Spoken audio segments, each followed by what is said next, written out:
Good afternoon. It is Thursday, September 28th, 2023. I'd like to call the regular meeting of the Harlan Municipal Utilities Board of Trustees to order. We start with an approval of the agenda. So moved. Seconded. Roll call. Shelton, aye. Hammer, aye. Terrell, aye. Tiger, aye. Okay. Item number 3 is the approval of the consent agenda. It includes the minutes of the August 24th board meeting, the minutes of the September 14th electronic board meeting, abstract of claims number 1244 in the amount of $1,797,467. And the upcoming board meetings, October 12th will be an electronic board meeting, and October 26th will be a regular board meeting. Yep, and there might end up being a special board meeting. You'll see down on the agenda further that there will be an item crossed off.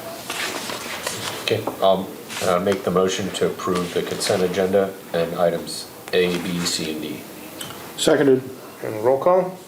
Shelton, aye. Hammer, aye. Terrell, aye. Tiger, aye. Okay. Item number 4 is the home serve presentation. And Mike Chambers is online. He'll be speaking on this. Yes, hello everyone.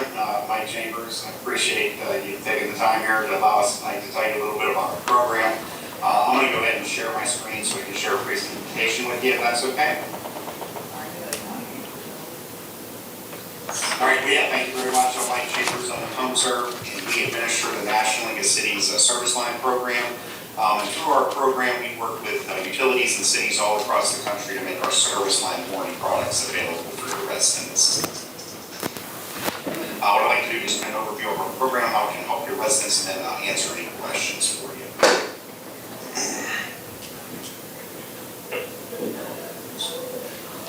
All right, so just a little bit of a background on who we are and how we got involved with this. We're through the National League of Cities Service Line Program. We've been doing that for them since 2010. We currently have over 1,200 communities that participate in our program, including 122 there in the state of Iowa. And we have currently to date saved residents over $2 billion on the repair and replacement of water and sewer lines throughout the country. Now, why the National League of Cities has got involved with this, just a little background, they understand that the age of infrastructure is getting older and older, especially when it comes to the water and sewer lines. And one of the big issues is while the cities and the utilities are doing their part to maintain those main water and sewer lines here in the street, you have these miles and miles of lines that connect to that system that a lot of times don't get any attention until there's an issue. And that's the residents' lateral water and sewer service lines. And pretty much everywhere we go, what we see is when the resident has, frozen water line that breaks, or their sewer line collapses or gets clogged with tree roots, first thing they do is end up calling their utility. You have to send someone out, make sure the line in the street's working properly, and typically it is because you're doing the maintenance and the upkeep on it. And now it puts you in the bad situation to where you're there on the resident's property, you have to explain, hey, we found the issue, you're going to have a contractor out here and have it repaired. And, a lot of times, most residents, they don't even realize that they're responsible for these buried, lateral service lines until you're there telling them that. So a lot of times they can become upset with you thinking that it was something that you were going to fix for them. And then even the residents that do realize they're responsible, they don't have the $5,000, $6,000, $7,000 even cost to dig these lines up and have them repair or replace. So that's kind of where our program comes in. First off, it's a free educational program. We do a free public awareness campaign to all the homeowners there in the community, letting them know, hey, these water and sewer lines are your responsibility. Give them some tips on how they can keep them working properly, and then also give them a chance to transfer that risk from themselves over to us through a low-cost monthly warranty. Now, the nice part for the utility and the city is this is a fully turnkey program. We handle all the marketing, all the billing, all the customer service, all the claims. There's no cost for anything for the city or for the utility to participate in, and then we actually share a portion of all the revenue that's generated from the program back with the community.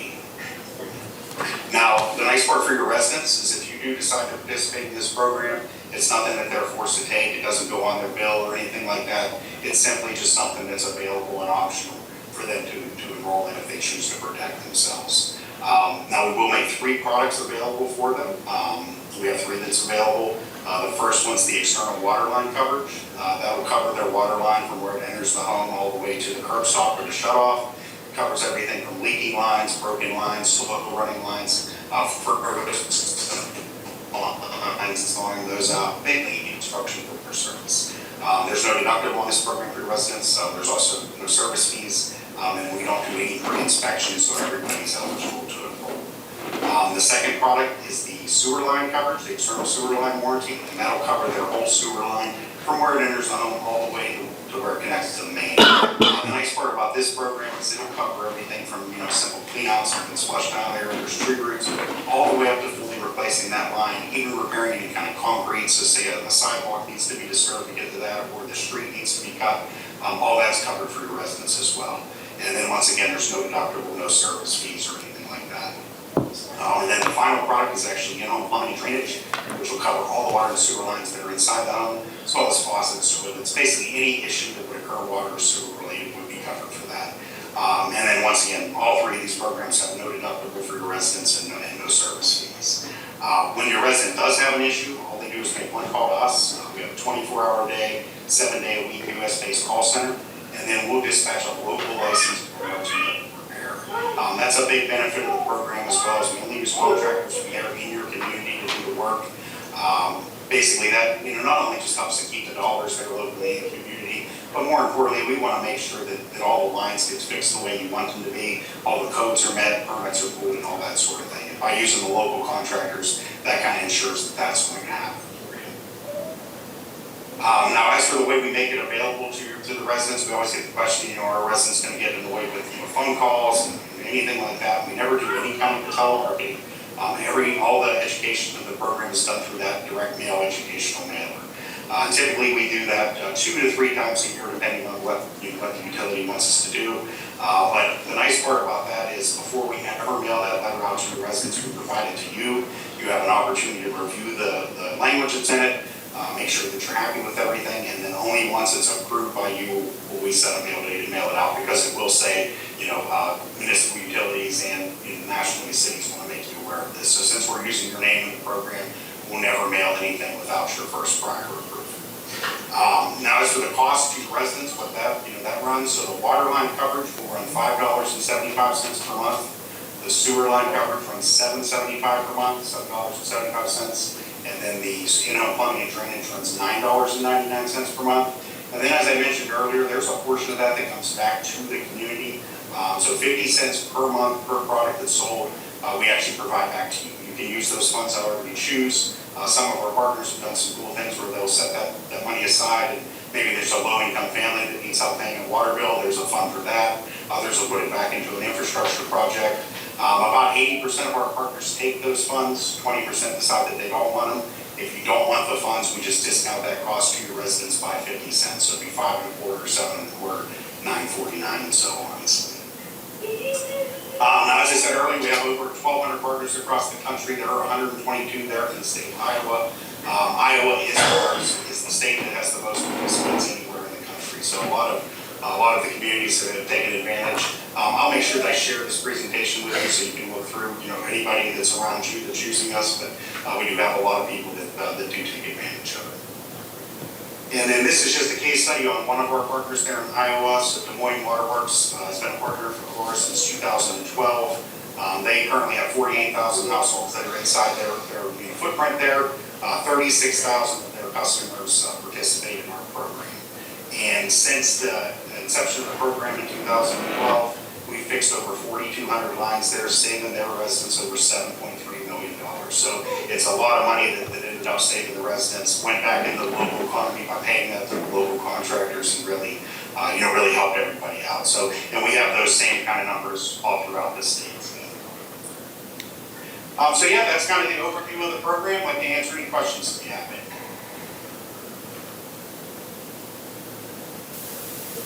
So I had just a couple, so just to confirm, since Gene's here, the city is a member of the NLC? We're a member of the Iowa League of Cities, which rolls up under the national program. Okay. And is there a cost to the vendors to be part of to be listed in your pool of potential contractors? Oh, no, for the contractors there's no cost at all to them to be listed in. We do, vet them, make sure that they're licensed, insured, all that sort of thing. And then there's no cost or anything for the utility or city as well, so. Okay, those are my questions.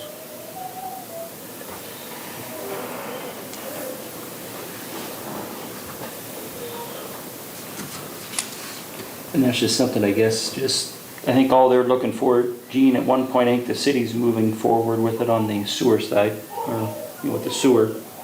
Yes, it's not been taken to the full council yet. Again, there was a committee meeting which Joe and Donald sat through, and also met with, I think, Mike's partner or co-worker Ashley Schwalski, if I have that name right.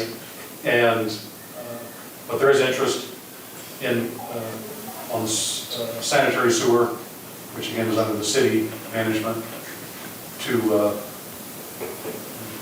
minus a council vote, which we're not having yet. But if we're going to do it for water line, if that was an interest, we would do it together. So similar to a lot of other communities where they have I think of the Winterset example, they're a recent one where they're identical to us, where water is under the Winterset Municipal, wastewater is under the city, and they co-brand or joint brand a mailing. So that's a long answer, but yes, the city will likely proceed with the sanitary sewer. For many of the reasons that Mike noted.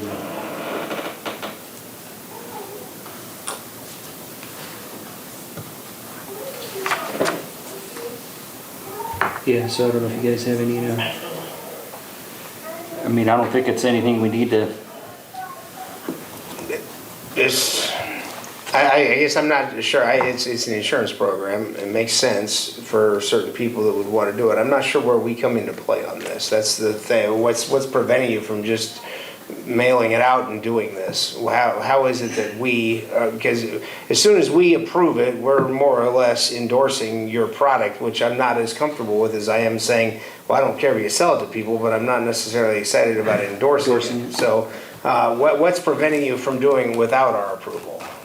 Yeah, no, that's a great question, and really that's the one we get, everywhere we go. We could, come in and mail to your community without any support from the city or the utility there. To be honest with you though, most of your residents have never heard of the National League of Cities, so if we were to do a mailer there under the National League of Cities, most residents would never, read the proposal there, which, would do two things. First off, they would never get the educational portion of it, which is honestly one of the biggest benefit of the program is just educating the residents on, on what their responsibilities are. But secondly, we would get very few people that would ever, sign up for it because they wouldn't read the letter.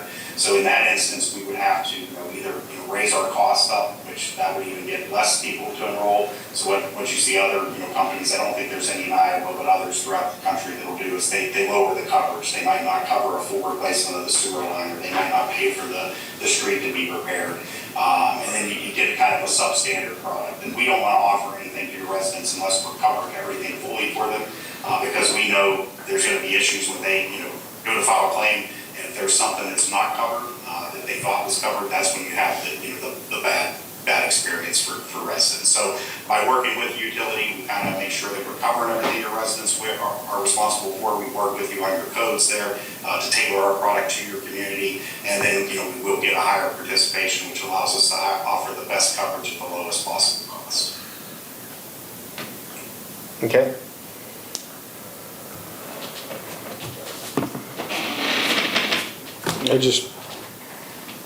What is the current policy for the lines in question?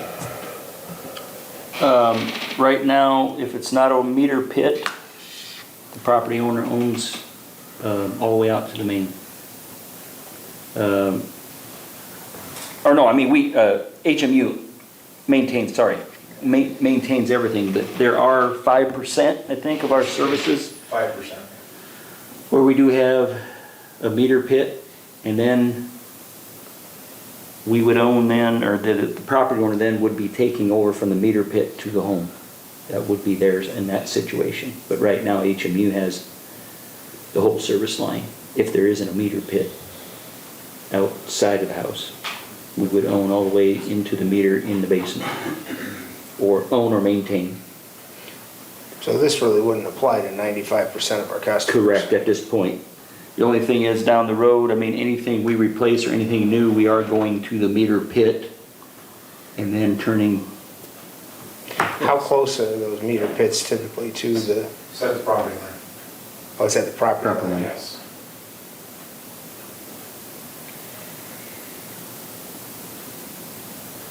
And there are other providers in the market of the similar service. I just got a mailing yesterday. oh, and I think you can go to your own insurance Yeah, we have company too. insurance companies and customers call us that have wanted to clarify if they needed to sell it to their customer or not. So you could go through your own insurance and have a add-on, a rider on that. Okay, thank you.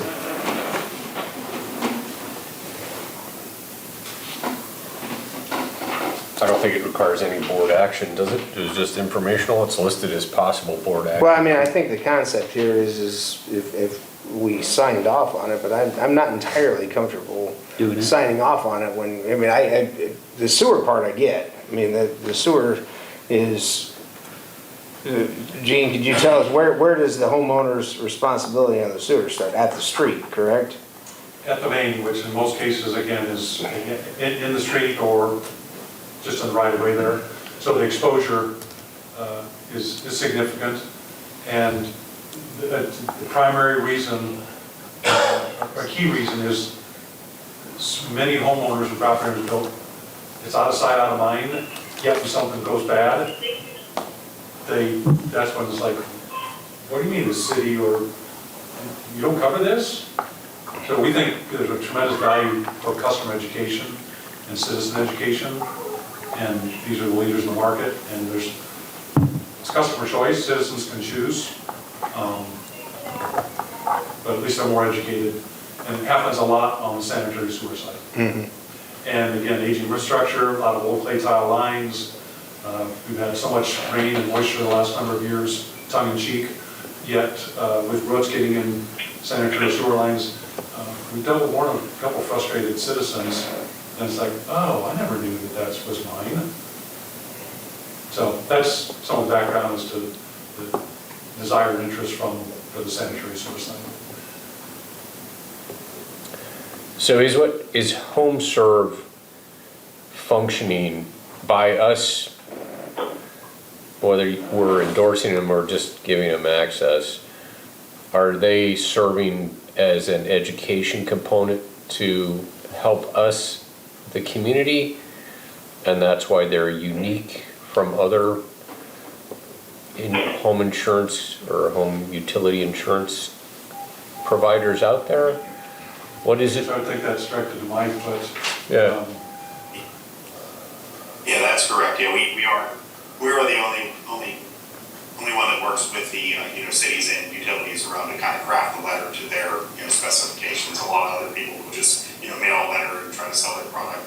We want to not just sell a product, we want to help and educate your residents and kind of work with you to provide a great program, but also even the people that don't enroll in the program, we want to make sure at least they're aware that when these issues happen, that it's something they're responsible for and help them out with that.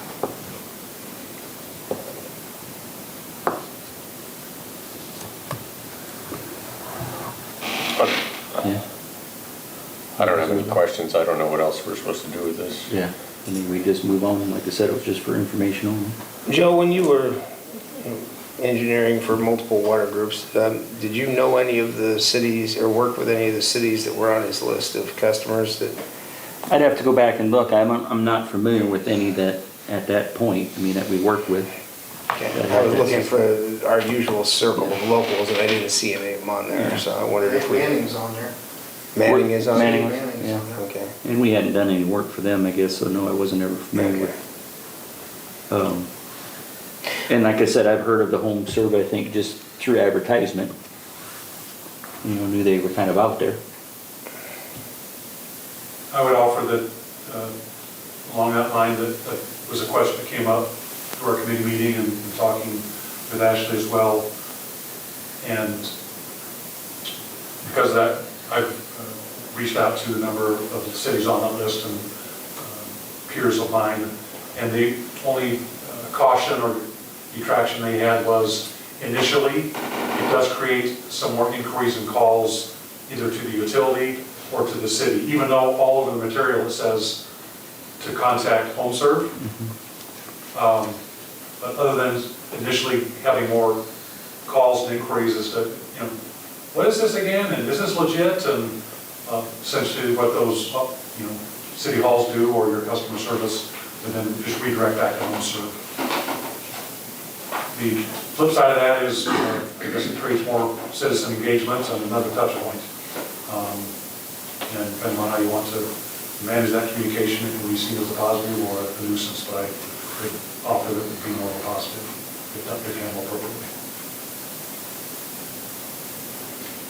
Hope that helps a little bit.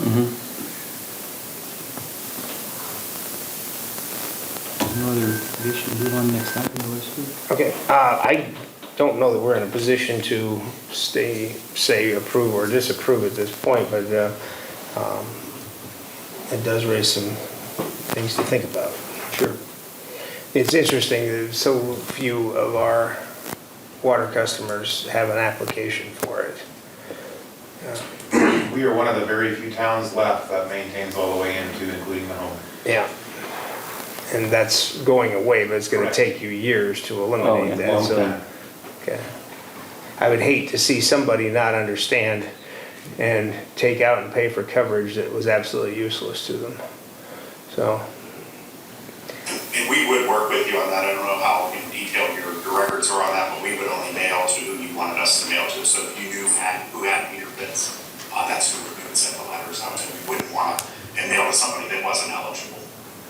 So do you guys create your own mailing list and then have us review it, or where do you get your Yeah, we customer have list a from? couple options with that. If you want to provide the list, then, you know, we're happy to do that. Some communities don't want to, you know, share any information, which that's fine as well. And if that's the case, we'll go through and we'll purchase our own list and then provide it to you to make sure that you can review it and say, hey, this is good or not. And there may be still some confusion there because, I mean, every sewer customer is a water customer, but not every water customer would utilize it, like you're saying. yeah. And this kind of goes back to David's point too, if there's other providers in the market, if we do it for one, do we have to do it for all?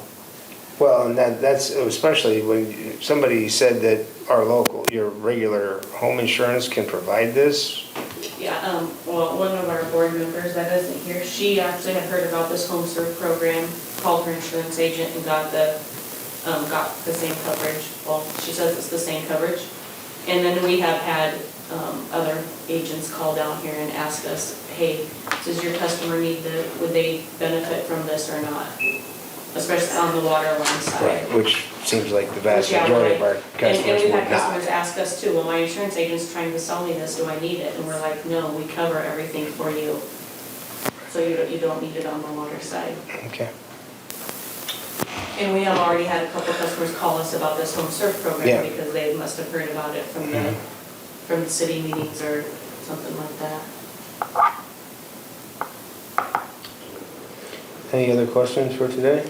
No, just really thank you for Mr. Chambers for providing us with some valuable public information to help those that are listening in today to make informed decisions. So, Yeah, no, we appreciate it. I know Ashley couldn't make it here tonight, but, you know, we definitely, both of us appreciate you taking some time to allow us to come there and, you know, present to you. So if you have any questions, you know, just let us know, and really, thank you again for allowing us to come over. All right, Thanks, Mike. thank you. Have a nice night. Okay, we'll move on to item number 5, which is the audit review fiscal year 22-23. This is a receive and file. Do we have any conversation about this, or is it just? Yeah, basically, I mean, we had a committee meeting on it, went over it with the auditors, and that's Kurt's here, I guess, if there's any outstanding questions on it, but. so just from the committee perspective, one, Kurt was immensely valuable. The auditors pointed that out, that his presence helped them run a very effective and efficient audit this year. The only things there were some kudos. There were essentially 3 things that were needed our continued attention. One was the separation of duties and responsibilities that are inherent with a smaller organization, which Joe and the team have addressed. The next was the requirement to make sure that we are complying with the Iowa auditor's requirement that we provide feedback on the investment we make in the Shelby County Chamber of Commerce and Economic Development agencies. We talked to Todd about that when we granted him gave him the $35,000. But then the final thing was telecommunications. We were about $9,000 out of balance in which another utility had supplemented in this year the telecommunications branch. I think Joe, which is significantly less than the previous audit, Joe is putting together a team to address revenue generation for the telecommunications department to address that. So those are the three items that came out of the audit. So.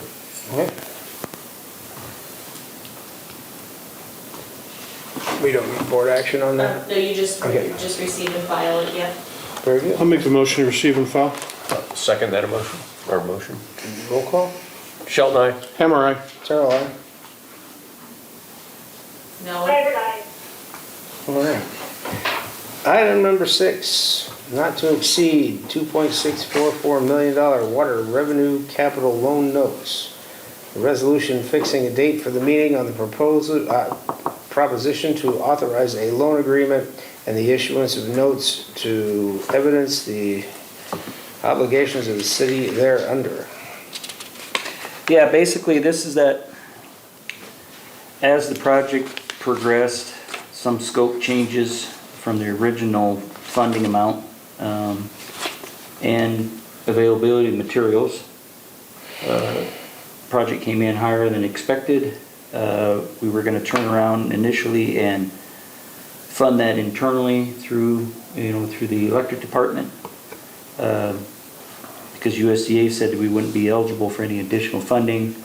Not shortly after, they came back and said, yes, we would be eligible for additional funding.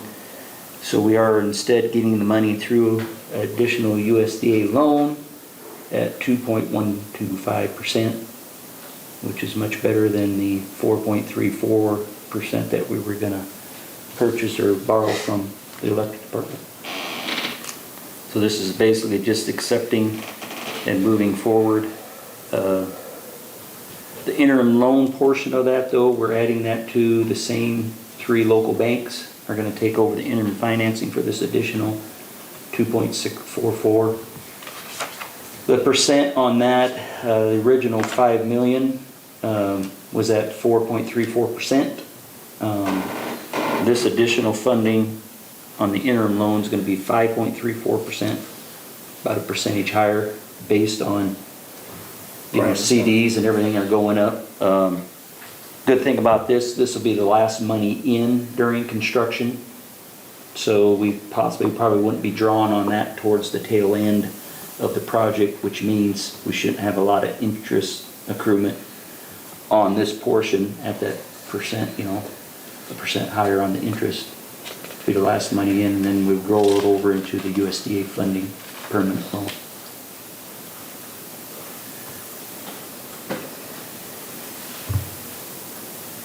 But we would go ahead and have that hearing on there next October meeting. yeah, the October 26th. So at what point does the bid break? What do you mean there, Jim? So is there a percentage at which we let a bid, we issued a bid, accepted work, and as the bids keep going up and up or the prices increase, what point does the bid become canceled? In other words, is the price $10 million? Is it? This is not additional funding, this is just replacing the internal loan.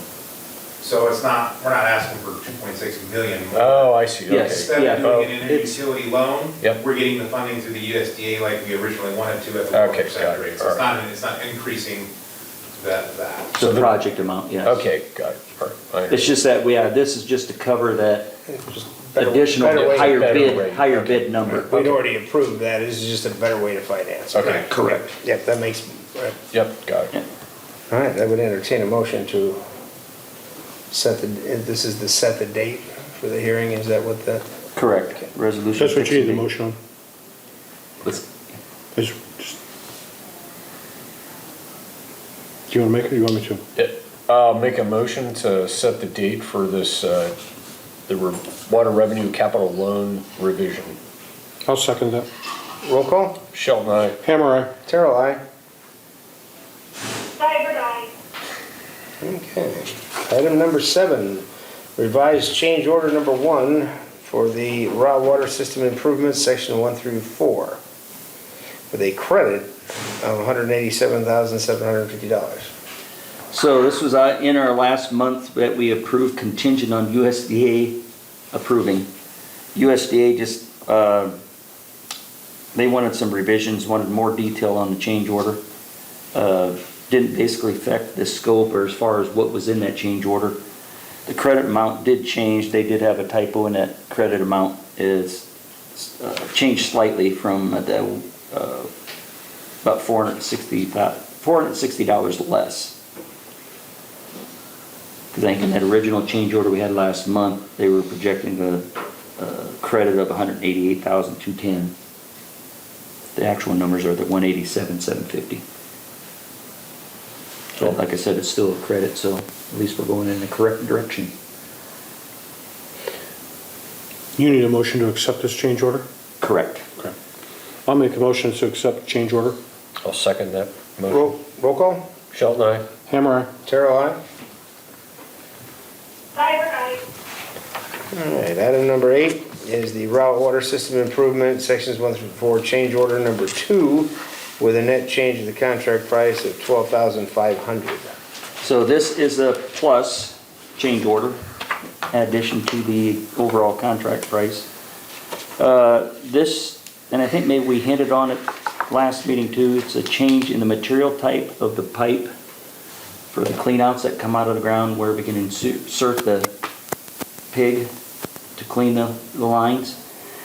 That portion of pipe that was coming out of the ground to be able to access those cleanouts was designed at PVC. We wanted to change those to ductile iron just so there's more durable, even though and also PVC will break down if it's exposed to sunlight. So this is a change. I think we're affecting about 30 cleanouts that will be changing just that one portion of pipe sticking out of the ground on each cleanout. That got us to the $12,500. And it's all material, right? Pretty much, yeah. I mean, they're just swapping out what they were gonna put in. Yeah, so I'll make the motion to approve the change order number 2 and the effect of $12,500. I'll second that. Roll call? Sheldon, aye. Hammer, aye. Terrell, aye. Cyber guy. Okay. Item number 9 is also a raw water system improvement, payment application number 2 in the amount of $604,279. That's not a real number. So we'll assume that wasn't 6 million, right? That was, Yeah, it's you got one too many digits in there, but we're gonna assume it's around $604,000. Yeah, 604-276-03. Okay. This is just second progress payment for the work they've got complete. You know, nothing out of the ordinary. McClure has verified quantities. And they're on time? Yep, things are moving great. Very, the crew that we've got on there, the foreman's running the project, they're moving along, they're doing a really good job. Good. In spite of our best efforts. In spite of our best efforts. I'll make the motion to have payment. I'll second the payment. or Roll motion. call? Sheldon, aye. Hammer, aye. Terrell, aye. Sheldon, aye. I'm sorry. Put it in. Okay, so. Item 10 has been retracted. Do you want to talk about? Yeah, I could just give a little update on that. We're hoping to move forward with the material purchase bid on the latest, or the last conversion project for the overhead to underground. Al Powers with P&E thought he would have the, kind of his final numbers. He's been kind of slowed down with the downtown area where he's working through there. It's taking him longer to kind of get that material list working through the downtown portion. So we're hoping, that's one of them we're hoping to try to push off into October. Maybe special, he would have stuff ready maybe by the, what is our other date? The electronic meeting? Yeah, electronic on October 12th. Maybe convert that to a actual in-person just to take care of that item, to keep this moving forward. Okay. But basically, it's just like the water project, try to get those materials procured ahead of time, because there's a long lead time. There's no reason to get the thing bid as far as the construction work. Right. And then just be sitting there waiting for materials to show up. All right. And item number 11, information only. I'll let you handle these, Joe. Okay, town border station modification. Working with, going out, try to get more capacity for gas that we're in need to try to, actually we're in need of it just to kind of supply what we have now. I mean, we're kind of on that teeter there as far as even having enough volume now for what our use is. So we're looking at an open season to where we go out and try to get more capacity on the northern branch line. Part of that, I think they had 3 items in that list. One was the town border station that we would have to upgrade. And that cost there with everything is the $784,286. Basically, that would just be work out at our town border station there by Essentia just to get Harlan prepared for that additional volume. So it'd have to be done either way, I guess. I mean, it needs to be done before we can really go out for an open season to do any improvements on the branch line. Total project was about $5.5 million by the time you include the town border station, plus working on regulator station. Yep. And the branch line. And then actually adding a loop out on the branch line to get more capacity. The hope is we'll take care of this town border station, and then they would open up an open season, so somebody else on the branch line, Denison, Audubon, maybe they need more capacity. They could help offset that remaining amount, that $4 million to try to get the rest of the project completed. They would help offset that. So in other words, this $5.5 million now would be worst case if we're the only one that is going to be asking for additional capacity. Hopefully that number will be less once there is an open season and we find out if there's other communities out there that need more gas on that same line. What we'd like to do is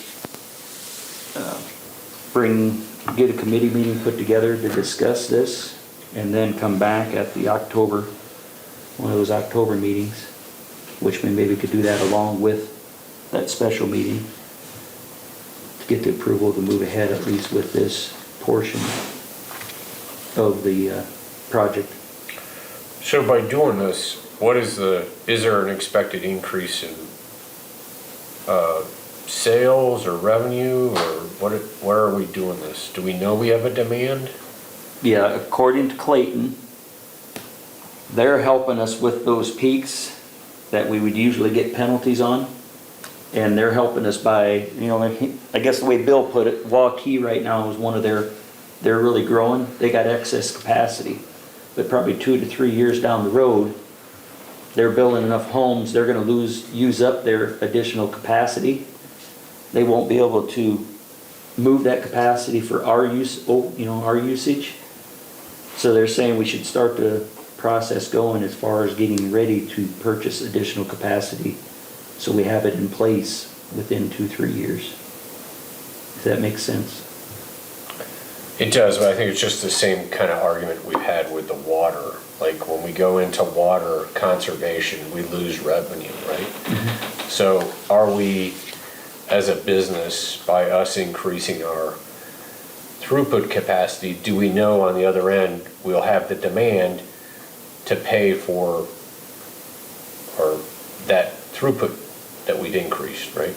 Not the penalties, offsetting the penalties is a cost factor, but a business decision is, I'm gonna invest in this increased capacity, and I know through usage, it's gonna cover that cost. Right, and this, what Bill was talking about with our usage is like last Christmas time, that's when we hit our all-time peak that we ever had, which is like 3,900 MCF, which is, our max is 2610. So when you have that, you gotta have the capacity to cover that, which our capacity is getting higher with Essentia and, some of these other, that we failed to keep up with our usage. So now it's time that we need to do something with it, and this would be the first step before, if we don't do this step, we can't do step 2. We can't even get in an open season if we don't do the town water station, so that's something that we thought we could fund without, and I talked to him about grants and stuff, and there's really not much for grants out there, because unless we can get a huge customer that's going to come in, that would be a reason that we would have to grow, but until But even in then, that case, then I think if we get a huge customer to come in, then we're behind the 8 ball again. then we're gonna- Basically, this is gonna get us caught up, to where we need. and then we're probably gonna have to, down the road, have another open season to get us excess to be able to promote getting more manufacturing or industrial. Because what he's Users. saying is that in 2 to 3 years, we're not going to be able to get the gas from the other people that. Correct. That we need for our own needs. And then we're right now. probably gonna have problems But with even if penalties. there's no economic development. And we don't pay penalties now anymore, we just won't be able to get it, so people just won't have heat. Now, again, like I said, that's just, information only, just wanted to let you know that we're gonna try to we'll get a committee meeting set up and try to move forward so we can take some action. Because the way it's set up, if we move forward with the town border station modifications, they're wanting a contract signed by November 1, Yep. I think, to where they could get started on that right away. So this could come to us at the next meeting? Correct.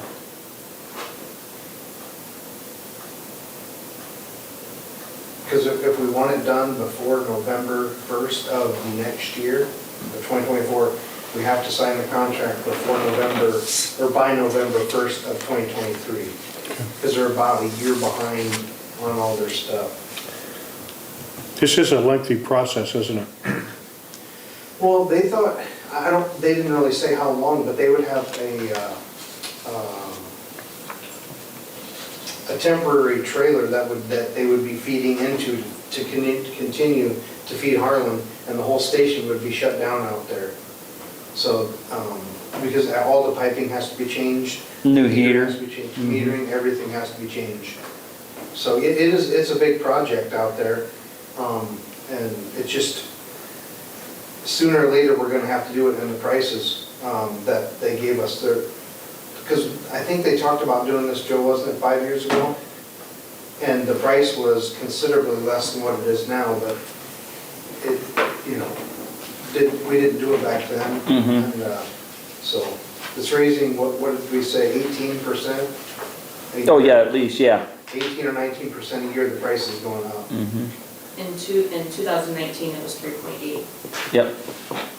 And now we're at 5.5. That's on this sheet here. So, And there again, I mean, I hate to use this scenario, but I think it's kind of like our our water Yeah, we- system, kind of like our water system, it just didn't keep up with it, and that's the same case here. We We kicked just this didn't keep can up down the with road our, a long ways, and it's, So I've now been we're hearing gonna about try this to- since I first got on the board, that gas availability was problematic, and that we were gonna have to do something with it, so it's definitely past time. didn't know if there's any other questions on that, A, under information only, or? So my only observation is, this is a big chunk of change, which, I'm looking at our financial report, you're not making a buttload of profit in gas like you are elsewhere. So I think we should deliberately go back and try to find a grant. Not have somebody tell us, let's use our SWITA contacts, let's try to, let's pay if we have to pay or do something by the 1st of November, great, but let's still pursue other people's money. Right. Because the way I see this going, based off the annual revenue that comes out of gas right now, we're gonna end up going back and having to raise rates to cover this cost. So that shouldn't be our first answer. Our first answer should be, let's go get other people's money. Yeah, we can definitely check with Southwest. Well, don't we pay that company, right, to help us manage our gas more effectively? Are they the ones that said no on the grants? We talked to Stacy. With Northern. And we also talked to Bill about it. And neither one of them said that the grants aren't there for a project like this. But, yeah, we can go out and look and try to find our own. I mean, those guys have been in business a long time, and, I totally get that we should look into it ourselves.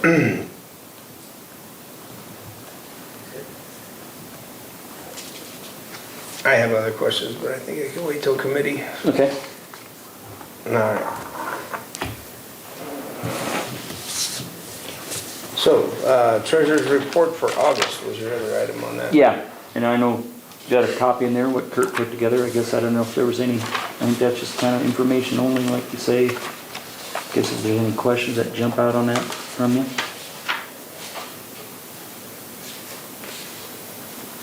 And we're certainly up for, I think Kurt's certainly up for any suggestions too, if you want to see anything different or anything additional on it.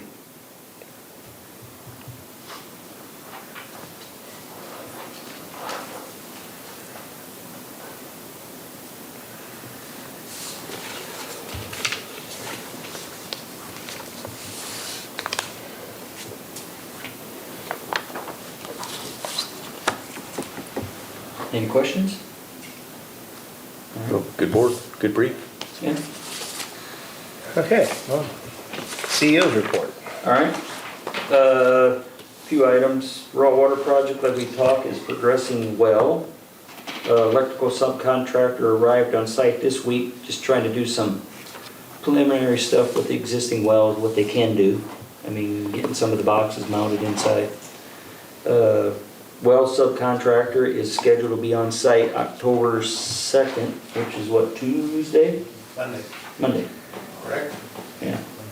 So he'll get started on the 3 wells in the south well field. Just another information, we do have quotes for pickup truck replacement in the gas and meter department and a pickup truck replacement in the electric department. I think we got 2 quotes for each. 2 different brands, I guess, from Keys. Correct. So we'd like to maybe discuss that in one of those October meetings also to move forward. Colburn and Eric, HMU sponsored, and Colburn and Eric attended a meeting in Logan to discuss pipeline safety. I don't know, you said there wasn't a lot of people there, but it went. But it went good. It's for like emergency responders and the police departments and stuff to go to it. And we put together a scenario of what to do and who you contact, who you need there, that kind of stuff. And Then it's just a question and answers for the police or for emergency management people or like the fire departments that were there. It was a good meeting. We went last year, it was in Denison. They move it around. It's the four counties that are in our section of it. Paradigm is the one that actually puts it all together for us. And they do all of our mailings and stuff like that out too for gas awareness. And so it was definitely good to attend and, you know, show that we care as much. There were some of the sponsors that didn't go, but we wanted to make sure to be there. Was our fire department there or in attendance, or do you train them? Nope, he wasn't there this year. He was last year. Okay. I don't know if I talked about this, that this was coming up. We had a water leak survey done on the water mains in town. 5 leaks, potential leaks found, or located, I should say. We're in the process of fixing 4 of those. The 5th one is a leak on one of our customers' fire lines, so they were made aware of that to get that repaired. Estimated water loss with those 5 leaks is 50 to 100,000 gallons per day.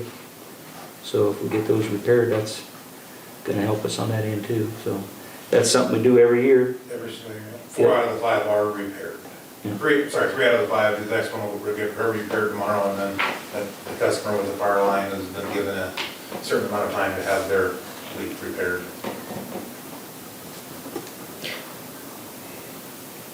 What in the world, I just have to ask this, because somebody out there, where does all that water go? I don't know, because it's not coming to the surface for me to find it, so it's so dry, it's just supposed to be going somewhere else. So, I mean, are we sitting on a future sinkhole, or is it really just absorb in? I would assume it will eventually make its way down to the aquifer once there's layers there that's going to go through it. So it's always nice when we find them, especially this time of year. We're on water conservation. We bust some to get them done and get them fixed, because in the long run that helps us out. Yeah. Next item, HMU would like to ask, we talked about it a little before the meeting started, but ask our customers, water customers, to complete their lead service line surveys.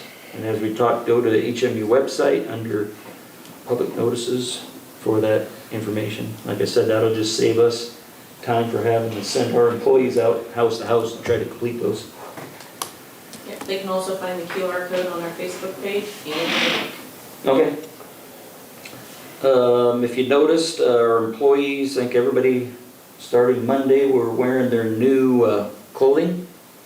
So I don't know if you've seen the guys out and about. Everybody's got a kind of a retro reflective clothing, you know, and gas, water, electric's all got the FR, gear, and telecom non-FR, and then we've got the H logoed on the shoulders, so everybody's looking really good, I think.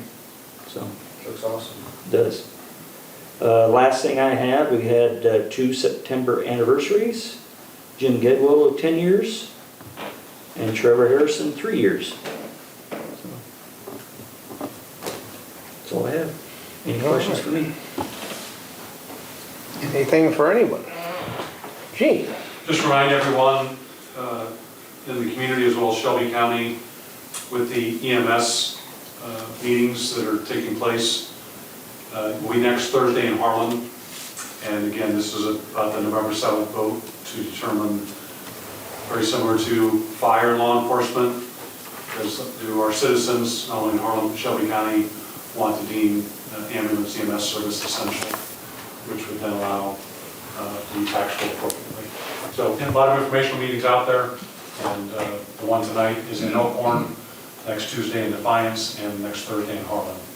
So just opportunity to get that out to the public. All right. Anything else? We're adjourned.